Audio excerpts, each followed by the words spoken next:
FBR की तरफ से सबको मैसेज रिसीव हो रहा है कि 30 सितंबर लास्ट डेट है, फर्दर डेट एक्सटेंड नहीं की जाएगी। जिन लोगों ने अपने आप को रजिस्टर्ड नहीं किया उनको भी मैसेज रिसीव हो रहा है, मतलब वो टैक्स में रजिस्टर्ड नहीं है, उनका एनटीएन नहीं है, लेकिन फिर भी उनको मैसेज रिसीव हो रहा है। एफबीआर ने आपका डाटा कहाँ से लिया, कहाँ से आईडी कार्ड की इंफॉर्मेशन ली और जो आपके सेल नंबर पे मैसेज किस तरह रिसीव हो रहा है, क्या डेट वाकई एक्सटेंड नहीं होगी, आज के इस टॉपिक के अंदर हम इसको स्टडी करेंगे। आप देख रहे हैं प्रैक्टिकल लर्निंग हाउस, मैं हूं फ़हीम महबूब।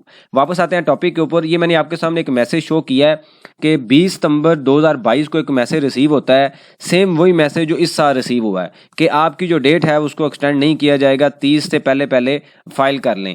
और सेम टाइम पे पहले वो मैसेज रिसीव होता है 6:30 पे, बाद में एक 7 बजे का मैसेज आता है, दो मैसेज आते हैं, सेम वही मैसेज है। इस साल भी आज यानी कि आज की डेट में इस मैसेज को रिसीव होता है 10:15 बजे कि आपका जो रिटर्न है वो आपने फाइल करना है 2023 का, इसमें डेट एक्सटेंड नहीं की जाएगी। तो इसका मतलब क्या हुआ कि सिस्टम के अंदर एक ऑटो मैसेज अवेलेबल है। सिर्फ डिफरेंस ये है कि पिछले साल इंग्लिश में था, इस साल उर्दू में आ रहा है। कुछ लोगों को आज भी उर्दू में आ रहा है, हो सकता है शाम तक इस भाई को भी उर्दू में आ जाए, इंग्लिश में आ जाए।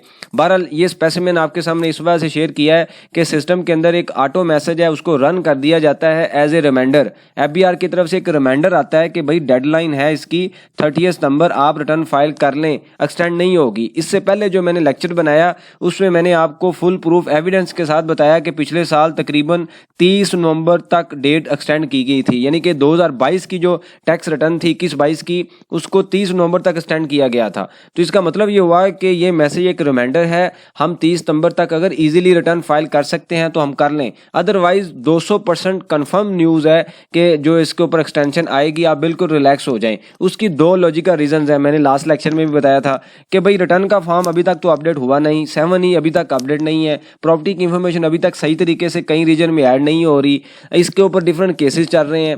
टैक्स पेयर अपनी रिटर्न कैसे फाइल करेगा? टैक्स पेयर तो तब इंफॉर्मेशन रिपोर्ट करेगा जब उसको यूजर फ्रेंडली एक सिस्टम मिलेगा। दूसरे हर हफ्ते बाद आप सिस्टम अपडेट कर रहे हैं। बहरहाल ये कंफर्म है कि डेट एक्सटेंड होगी। अब दूसरा पॉइंट ये आता है कि जो लोग रजिस्टर्ड नहीं है उनको मैसेज क्यों रिसीव हो रहा है?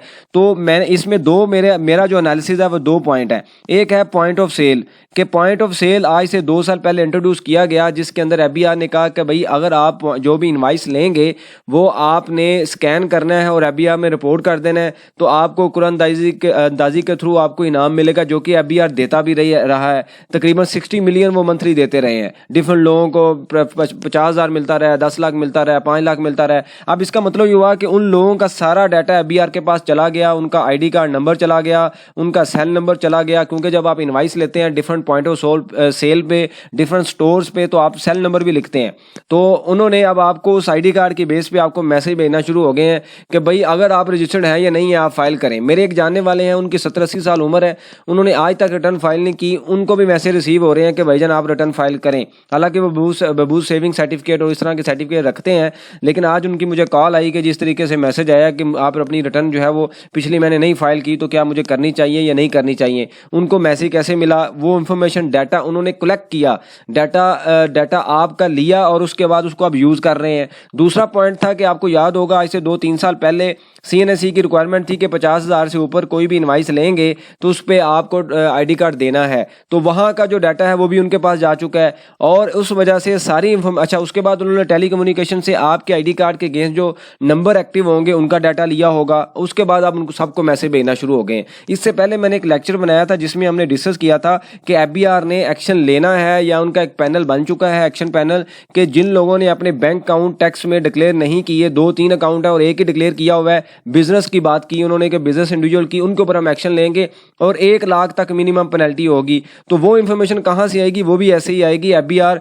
बैंक से इंफॉर्मेशन लेगा उस आईडी कार्ड के अगेंस्ट, उसके बाद उनको फर्दर भेजा जाएगा भाई आपके पास तो 3 अकाउंट हैं तो आपने एक शो किया हुआ है, तो इस वजह से अपना प्रोफाइल भी अपडेट कर लें। अब जो लोग रजिस्टर्ड नहीं है उनको मैसेज रिसीव हो रहा है, उनके लिए क्या एक्शन प्लान है? क्या रिटर्न फाइल करनी चाहिए, वेट करना चाहिए या कुछ भी नहीं करना चाहिए? इसके ऊपर मैं फर्दर एक लेक्चर बनाऊंगा ताकि उसके अंदर सिर्फ हम टू द पॉइंट उसी टॉपिक को डिस्कस करें।